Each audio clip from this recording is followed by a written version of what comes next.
But if they're not in a blended family situation, the way they raise their kids will literally negatively impact your own home. So an example is just...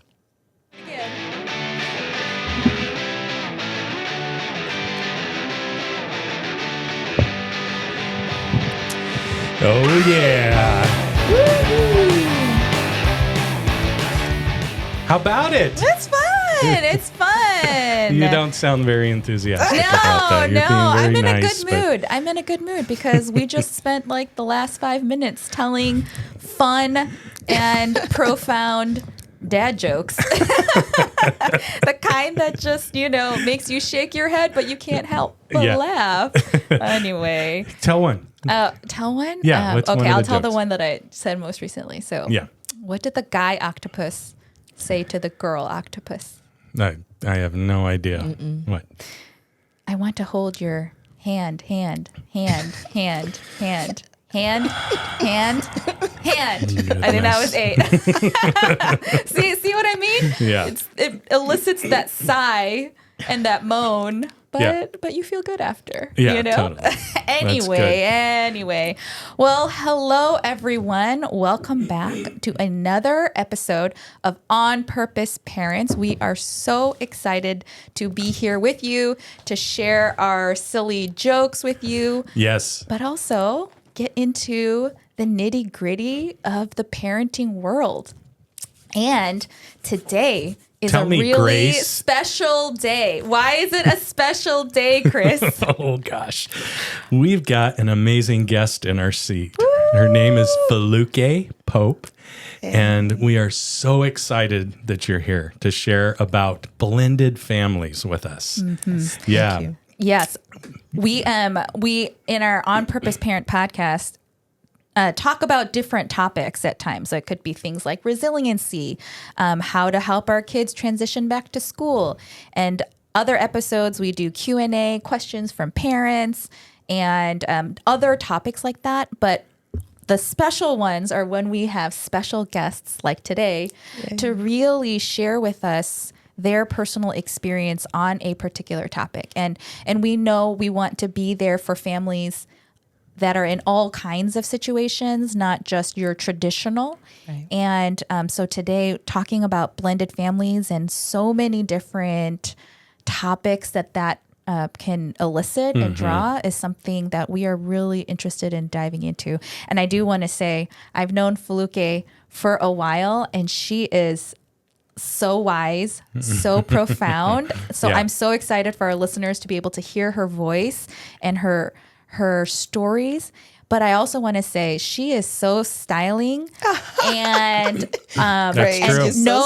knows how to be her own person. So I want to just say, for those listeners who are not watching on YouTube, Feluke has her coffee cup in front of her with her straw coming out of it. So she's drinking her coffee through a straw. But I love how she knows who she is. Yeah. She's confident in what works for her. Yeah. And she makes you feel so good when you talk to her too. So it's just a perfect blend, perfect guest. Super excited. Yeah. Thank you, Grace. You're so sweet.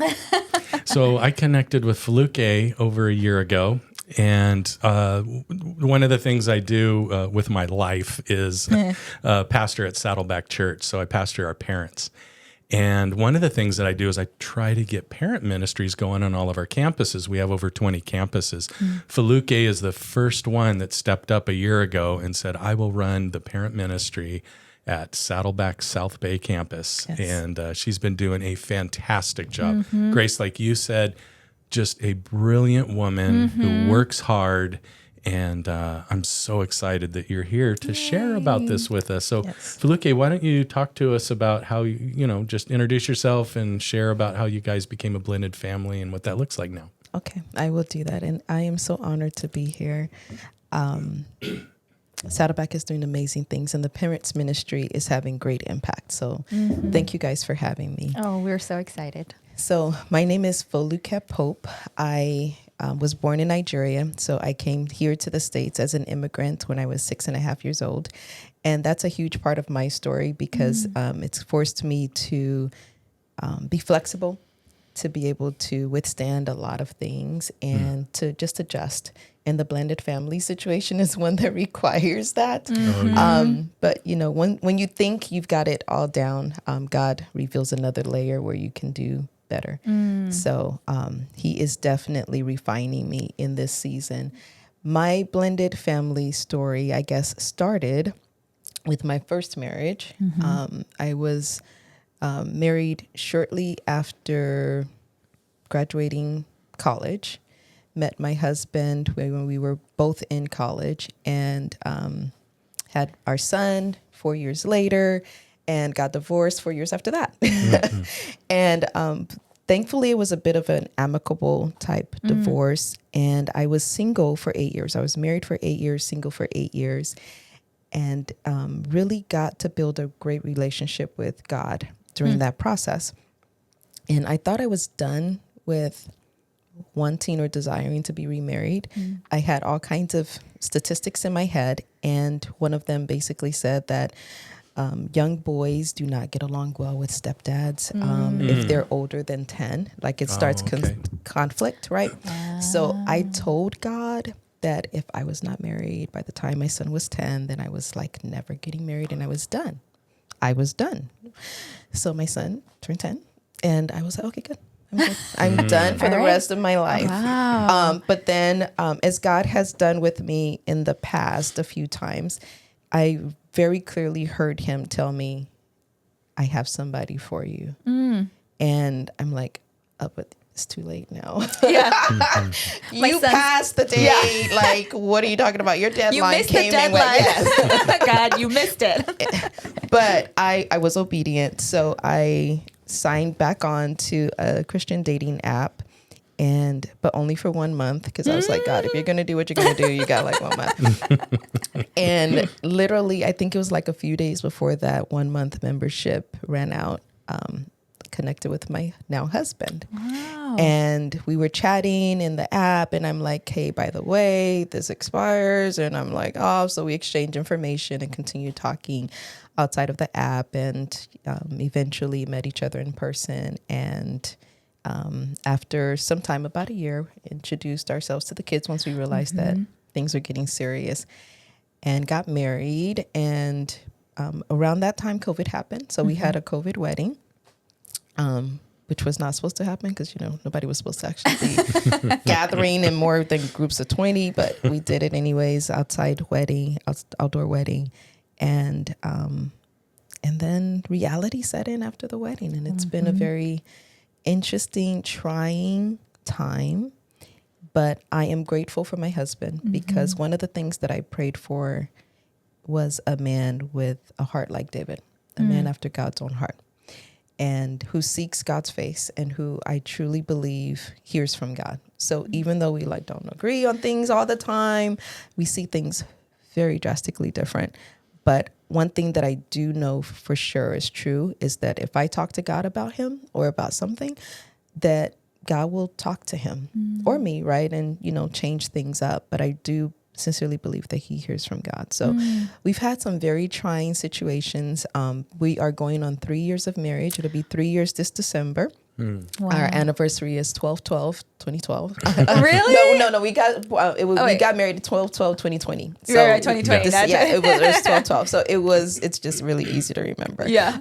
December 12th, 2020. So this December will make 3-year anniversary. And we've been through a lot in those 3 years. That's amazing. Yeah.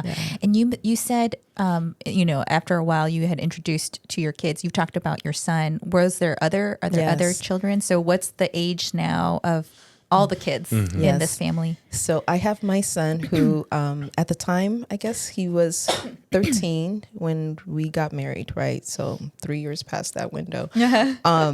But my husband we brought 4 kids in. Wow. So yes, I had that same. Yeah, I had that too. When I looked on that, I was like, "What? Wait, do I swipe left? That's a lot of kids." So how many biological? He has 4 of his, and I have 1. You have 1 biological, and then 4 of his stepchildren. Yes. Okay. Yes, Yeah. and he has 3 boys and a girl. And coincidentally, his only girl and my only son are the same age. They're a few months apart. like maybe 6 months or so apart. So Are the other kids older or younger? yeah, so my son is kind of in the middle. It's so interesting the way God has things. There's two older boys, the girl, my son, and then one younger boy. Got it. Yeah. Wow.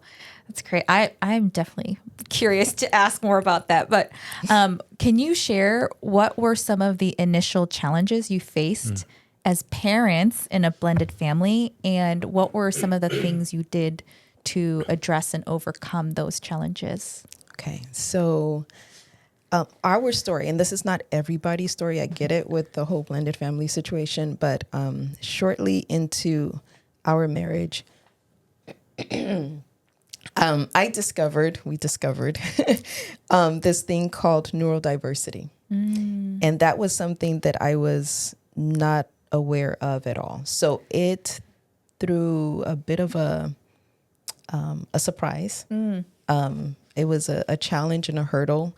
And I had to do a really quick study on what that was. What does it look like? Yeah. Sorry. No problem. What does it look like with children? What does it look like with adults? And how do we make a family work with one group that was not exposed to that at all, and then another group that's been their life? And how do we not just blend two different families where both sets of parents are still alive, right? My son's dad is still alive and involved in his life. My husband's ex is still very much alive and involved in the kids' lives. So how do we do all of that while trying to understand this new thing that we weren't familiar with? So that was a really big challenge. And it's one that I will say we're still on a journey to understand and to live in harmony with, because it was just a huge surprise. But how do we deal with it? That's okay. So that's one major thing. Challenge. One major challenge. The other challenge that we came across, and we were warned about this one, but I didn't realize how big a deal it was.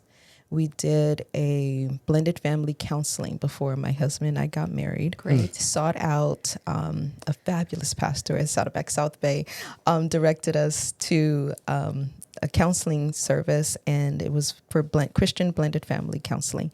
And in talking to the counselor, one thing that she identified for us was the big impact of the number difference. Oh. There, and the kids. So there were 4 kids, them and one of mine. Right. So even though it's like 2 families, right, coming together, we were outnumbered. Interesting. And that's something that you don't think about. And even though we knew it coming in, the impact of it, you do not realize until you're literally like living in it. So even though their family moved into our home, thank God blessed me with a home that I had picked out for my son, that we were like all nice and spacious. We had all this room to run around and throw footballs in the house and all this stuff. But now the home that he knew, right, was picked out specifically for him, was now being shared with outsiders. People, Yes. And the space that was his space was no longer his space. But not only that, but now he's outnumbered. And so that was a really big challenge to overcome. And I don't think people quite understand it. I anticipated it, but I did not anticipate how significant that actual impact. Yeah, it's definitely one thing to know a problem, and that does help too, like to be prepared, like this is going to be a challenge, but then for sure it's another thing to live it and experience it. So are you guys still navigating through that? What were some of the things that helped maybe make some progress in those challenges? For the neurodiversity, seeking counsel. I'm just a huge fan of counseling, by the way. I'll probably say counseling a gazillion times. Love it. Counselings and boundaries are so critical in navigating difficult times. And for us, for me, I had to go a long ways. I can't even tell you, but I literally had to find someone outside of the country to help me find a specialized neurodiversity counselor in the state. But God is good. He provided. And in doing weekly and then now monthly counseling to help me better understand what's going on, that has helped a lot. So we've also done couples counseling, which is very important. And for us, just having the family attempt to get together, family prayers in the evening if we can. But the best thing that helped was allowing the kids to kind of set their own boundaries. As difficult as it sounds, you don't let kids like run the house, but they also know how much they can take. And sometimes they can't take being in the same space. Right. And when you try to force things, it makes things so much worse. So one of the hardest things was simply doing nothing and just letting things be. My husband and I both agreed that we wanted the kids' friendships to be organic.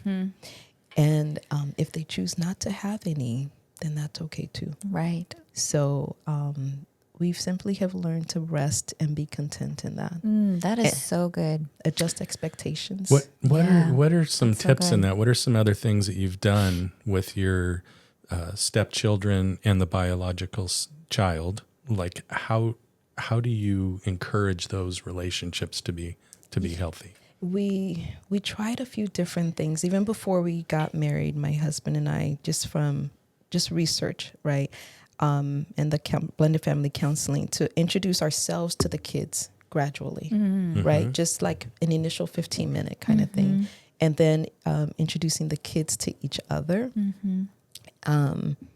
creating fun environments, just like a walk to the park, a trip to what is it called? Miniature golfing, just little things like that. And just creating that environment and then seeing if they will gravitate to each other and play with each other. We try to have like family game nights in the house. And one of the things you said is you don't force it. Yeah. Can you talk about that for a second? Because, I think it would, my tendency would be like, hey, you need to get along here and start becoming, because you're going to, We're a family now. Love each other. Hug each other. act like it. yeah, so Talk to each other. Yeah. Okay, so one tip that I got from the blended family counselor, and that I've also read in books like The 5 Love Languages for Blended Families, phenomenal. I'll probably mention a few books, so that's phenomenal. Perfect. Right, because I love the 5 love languages, right? And I know my love language, I know my husband's, but it talks about how to gently get into that when you have stepkids, right? So with having the kids interact with each other, you create an environment.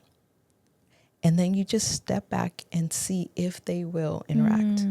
I will tell you that our kids have chosen not to. And it's been painful in that for people who are connectors, like my son and I are, you set my son in a room. He's going to know everybody's name. Everybody's going to know his name. They're going to want to play. Like, he just does that naturally. So I think it was very difficult for him when he realized that this isn't going to work. They are very different from each other, right? And any attempts to force that, what is it? Is it not water and vinegar? What do you put? Oil and vinegar. Yeah. And water. Or oil and water. Chocolate syrup, oil and too. water, yes. And a little bit of balsamic. Peanut butter. And French bread. French bread with butter. Yeah. Lunchtime. That's so We're not good. hungry. How old is your biological son? Remind me again. He's 15 now. Okay, so 15, and you've been married a couple years. Yes. So he's been going through the middle school years, early high now school. high school, yeah. And then the other kids? They're high school. One of them is now completely out the home. He's probably going on 19. Yeah. And one just started college. We're so proud of him. Yeah. So we have 2 for my husband that are still in school. So she's 11th grade and I think 8th grade or something like that. So middle school, high school, all kind of around the same age. Yes. What I loved about what you shared, and before we go, we have so many questions, and I'm so excited to just keep hearing more. But already, is the acknowledgement that you need help and that it's okay. I love that you said you're going to talk about counseling a lot because there's, there might be some, I know it's become a lot more acceptable, but there might be some that just feel like still subliminally, I have to deal with this on my own. I have to figure this out on my own. I've been independent for so long. Yes. So I love that you are being a strong, independent woman, still being able to acknowledge, I need help. I need support. I need, a community around me to speak, encouragements into me. But also I feel like what you said about just giving the children their space and their dignity to choose how they will decide to interact is so, like you said, so hard for parents that want to just make it all happy and that rosy picture. But it feels right and healthy when you say that, and it's not grasping for things that are not in our control, and just letting that go. And I think that's a really great and beautiful reminder for parents of any kind of families, right? Like not just blended. Yeah. Yeah. You brought up co-parenting, that idea at the beginning. So what does that look like? Like, how are you've got your family and you want them to be healthy, but now you're co-parenting and he is too. Yes. Yeah. So what does all that look like? Boundaries. I'm telling you, boundaries. I have made some mistakes with that and I've learned, I have a great relationship with my ex because we have clear boundaries. And I still stick with those boundaries. We've been divorced now for 11 or 12 years. And one of the boundaries that I have with him from the beginning was that there would be no phone conversations. You're not calling me for anything. We text or email. Okay. For trust reasons, it's like, no. What did the email say? What did the text say? Right. And also, up until like a couple years ago, he didn't even have my home address. So there was clear boundaries on the physical too. Like my parents' home was always the drop-off spot, drop off and pick up for visitation. So he would pick up from my parents, drop off at my parents, and he would text, I'm here, and everything was always about our son. There's no conversation about anything else. There's no reason for me to discuss any other aspect of my life with you. This is the only thing we share. Like the nexus. Yeah. So that was just very clear. My husband's relationship with his ex is very different. And I've had to learn to respect those differences. Like things are just like, I remember in the beginning, I would ask like, okay, so what are the visitation days? He's like, nothing was set in stone. It was just so fluid. And that was so difficult for me. Like, wait, are you getting them this week or you're not getting them this weekend? What is the right? But it just was never. So I spent like probably the first year trying to figure it out. But there really was nothing set plan set in stone. Nothing. So respecting the other people's parenting styles was a very different for me.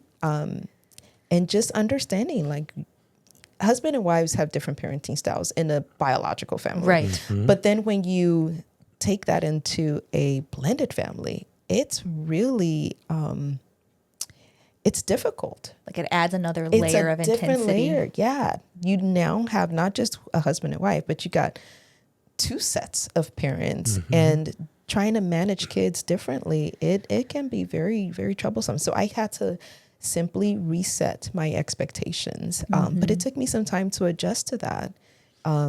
I couldn't encourage my husband to set a time frame.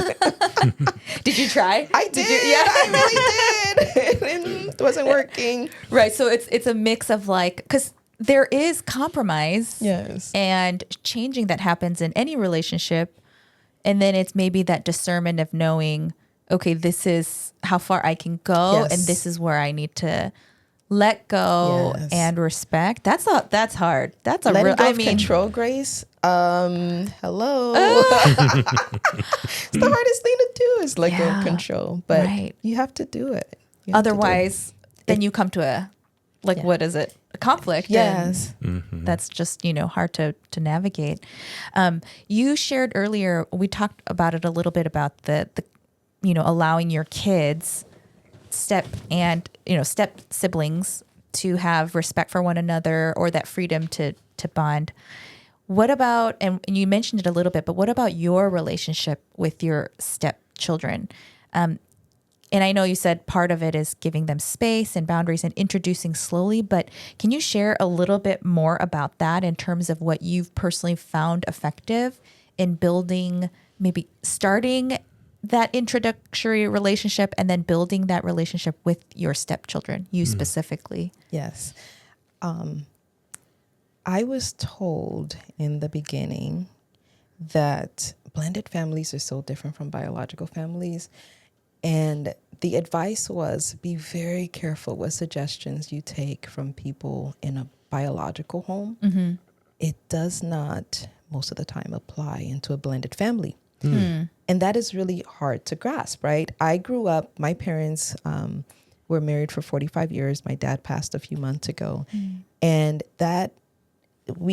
my siblings and I lived under one roof together with our parents together. That's all we knew, was this one family. And the community around us, the African community around us, that's what everybody did. They were all in these strong marriages that stayed together. Mm-hmm. So trying to figure out how to navigate this blended family, you want to seek the advice and wisdom of people who have raised kids, right? Healthy, self-sufficient kids.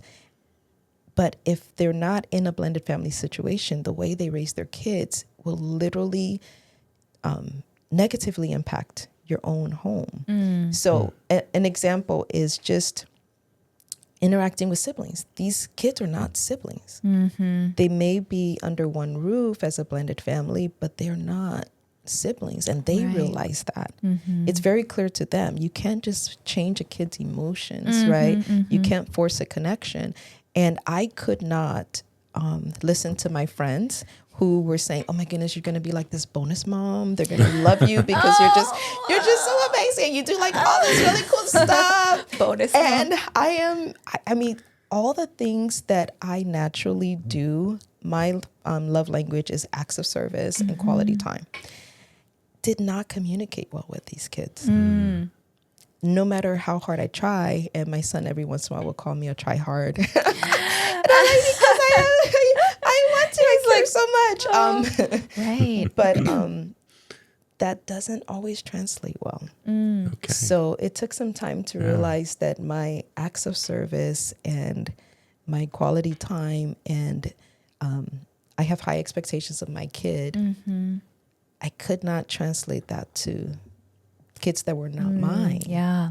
So I've had to reset expectations.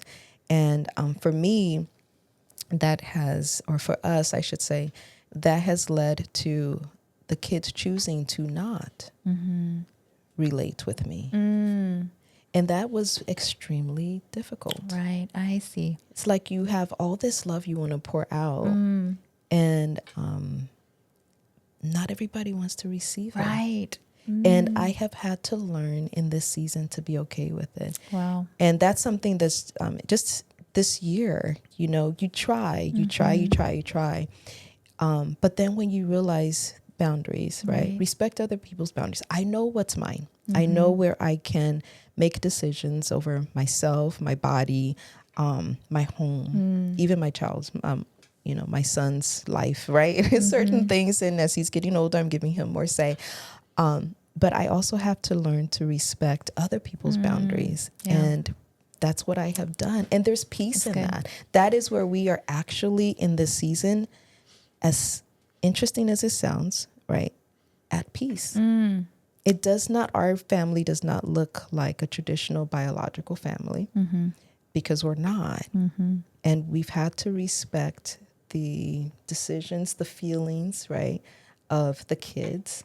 And sometimes that means, okay, as much love as I want to give you. Mm-hmm. If you don't accept it, I can't force it upon you. Because then that's not loving. Right. Yeah. That's really profound. Yeah. You're sharing some great principles right now, which, this is the thing. We don't want to compare ourselves with other people, right? blended family with biological family. Even in blended families, you don't want to compare because families are so different. People are so different, right? Kids and parents, situations, all that is so different. And when you compare, you really feel like, gosh, why aren't we more like them? When you don't really know that they don't have it all together, right? None of us do. Yeah. And so I think that's a big piece. And also, you can kind of, when you compare yourself to other people, you can feel like, oh, our family isn't as jacked up as their family. We're doing pretty good. And then something happens, it's like, oh, man. Yeah. Right. But it takes out the gratitude. And I have learned to just walk with a grateful heart. You learn to appreciate things when you lose things, right? Yeah. My husband's dad passed away literally the day before Thanksgiving last year. And then my dad passed away just less than 6 months after that, just unexpectedly. And you just learn to appreciate things. And people are alive, right? The kids love God. They love Saddleback. Oh, yeah. They attend Saddleback summer camp, and we pray for them. And you just have to learn to trust that God is working something here. Otherwise, I'm trying to take it into control, my own control. Right. And I can do a really great damage when I try to force things.